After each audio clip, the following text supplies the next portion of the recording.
important for the publishers, for app developers, is that bad ads are not only bad for user experience, but they're also bad for the business, right? This is probably one of the most common questions I get from my clients, which is, if I do all that, if I limit the templates, if I block inappropriate ads, is my eCPM going to go down? Is my fill rate going to be okay? And we've seen over and over again, implementing this across all networks in the market, that ad quality doesn't necessarily exclude any of these metrics. There's no measurable decrease that we've seen doing this many, many times across different apps.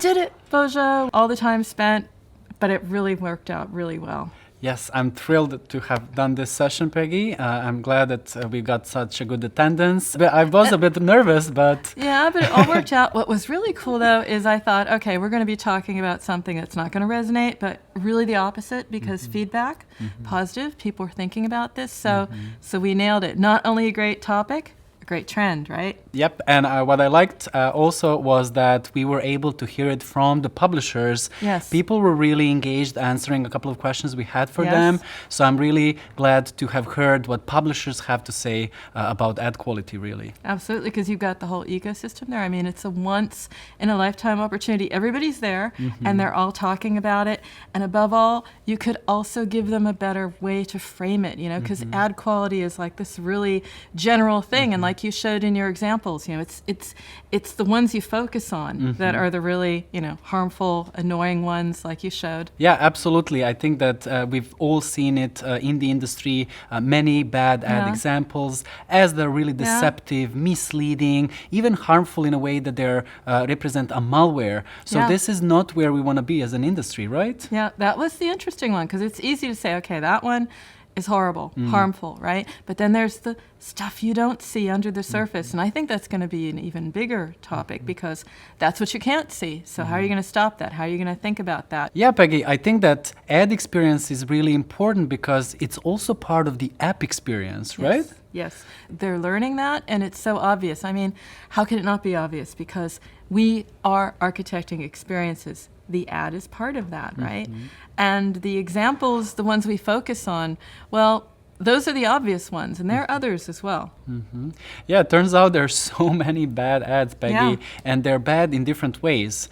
Obviously, we know that there are some ads which are just inappropriate, right? Visually appalling, disgusting. They are not representing the gameplay in the most truthful manner. And there are those ads that are not so obviously wrong, but then when you dig under the surface, you see that it's malware, it's ransomware, it's some other kind of scam that users are exposed to through ads that we're showing to them. And when they are exposed to these scams, they are complaining about it, they're churning, they're on app reviews, governments and regulation are listening. So this is the beginning of something huge in the industry. Absolutely. And I think that because we have so many ads, it's really important to define what good ads are and what is really ad quality. That is the question, right? Because actually there is no industry standard definition. My hope is that the conversation we started here starts that conversation, because we don't know what it is. We know what it isn't. It was some of the examples you showed and I showed. We do have the beginnings of a taxonomy, so I've sort of like broken it down into 4 segments to start. The ad content, that's the simple one. That's the really just disturbing, harmful ad content. You see it and you immediately know that that is harmful. You need to stop it. But then we're looking at the templates, right? That is everything about the UX. That's those horrible ads. You can't find a way to get out of them. Can't find the X button. They're just non-skippable. There's no escaping them. That's a bad experience. And then we get into ad implementation, and that's the publishers, right? Because that is the way the ad is implemented. They do have some say over that, but they still seem to opt for the no-goes, like the nonstop ads, just no pause whatsoever, and that's obviously not going to work. That's a bad experience. These are more about the UX, and the UX governments are going to be cracking down on that because that's deceptive UX.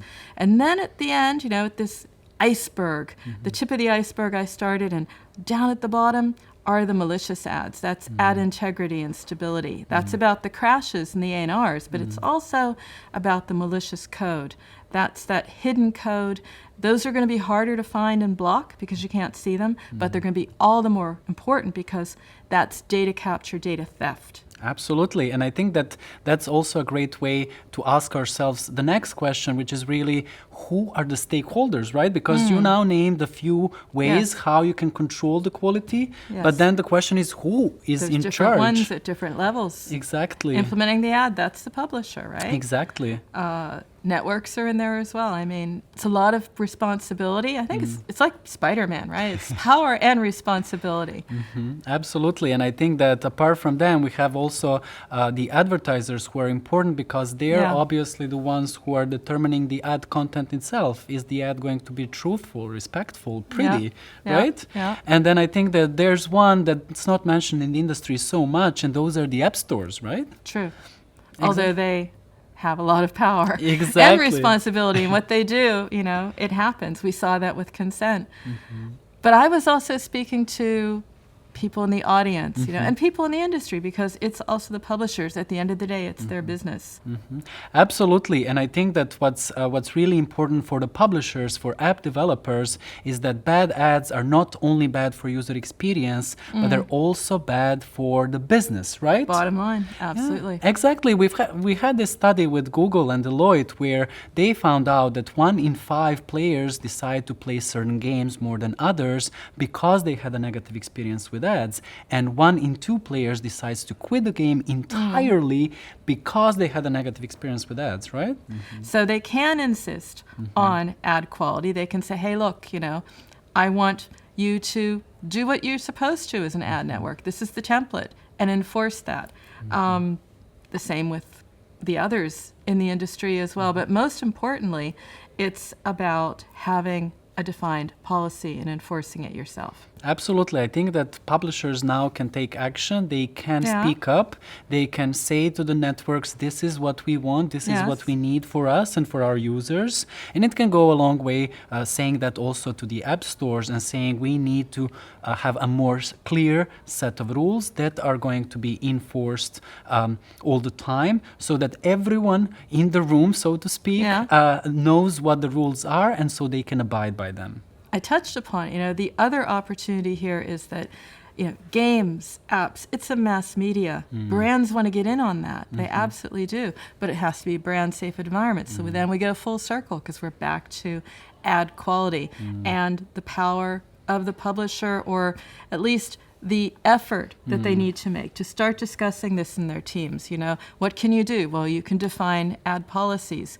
You can talk to your AdMob team and try to encourage them to prioritize basically quality over quantity because, yes, there's a lot of discussion. If they do what we tell them they should be doing, they're going to see everything just fall, eCPMs, everything. And that's not the case. No, absolutely not. And this is probably one of the most common questions I get from my clients, which is, if I do all that, if I limit the templates, if I block inappropriate ads, is my eCPM going to go down? Is my fill rate going to be okay? And we've seen over and over again, implementing this across all networks in the market, that ad quality doesn't necessarily exclude any of these metrics. There's no measurable decrease that we've seen doing this many times across different apps. Absolutely. You have the teams or you have the tools because it's going to take a lot to block it. But again, in the interviews that I'm doing and speaking with companies like, for example, Tap Nation, they told me in an interview 8.5% lift in revenue because the ad experience is good, players aren't churning. It makes total sense. Absolutely. And I think that if we had all of the stakeholders aligned on the interests of the industry, so advertisers, ad networks, publishers, and app stores, we could achieve higher ad quality, and this is something that we should look up for. And we left, of course, with action items. We always have to do that. And I think that's really positive because you can say, this is the way things are. This is the state of the industry. These are what the stakeholders are, what their powers, roles, responsibilities, but then, publishers at the end of the day, yes, come up with those ad policies, enforce them, define them, but also listen, listen to your users when they are complaining, because of course they will let you know and you need to respond. So there's a dialogue out there, there's a discussion out there. I'd like to think that we started it, that we sparked it here, right? Where people can get involved in this discussion, within their teams, absolutely, but also in Slack groups, because there's Ads or Us if you're a big publisher, right? Other publishers have the Ad Coalition, and then there's also, for everyone who's interested in the topic, then there's the Player First Collective. Look for solutions. That's the only way we're going to find them. Absolutely, and I think that if we as an industry don't try to fix this issue, regulation is gonna come, as we all know, and then it's gonna be much harder to cope with these challenges, and it's gonna come up with all sorts of new challenges for the industry. So I say let's regulate on our own before a regulation comes from somewhere else. Absolutely, I couldn't agree more, because it is coming. There are rules and measures in place, and the discussion. I mean, we're here for a reason, because this is such an important discussion point. The media is paying attention. Sky News is paying attention. I wrote about it at Pocket Gamer. We're all paying attention. So with all of that expectation that something is going to happen, something will have to happen. I couldn't agree more, and I think that you and I both agree that really focusing on ad quality is a great and powerful strategy, and ignoring ad quality is not an option anymore for anyone. Absolutely not, particularly when we're thinking about profitable growth. Profitable growth is what everybody wants. Every VC wants to see it. They want to look at results. We've seen that just recently.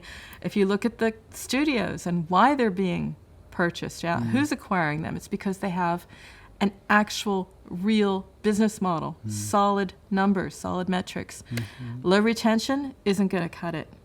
No deal on that one. And everybody in the room, which is basically each and every one of us, right? We have a role to play, because we can join in the conversation, whether it's an event like this afterwards or in Slack groups. I mean, there's Ads or Us, there's the Publisher Coalition, there's the Player First Collective, where everyone can join, even if you're not a publisher, and talk about this, because it's by talking, right, that we're going to get to a solution. Of course, that's important. That's involvement, and that's advocacy. But we also need the tools, and some of them are coming online, I would hope.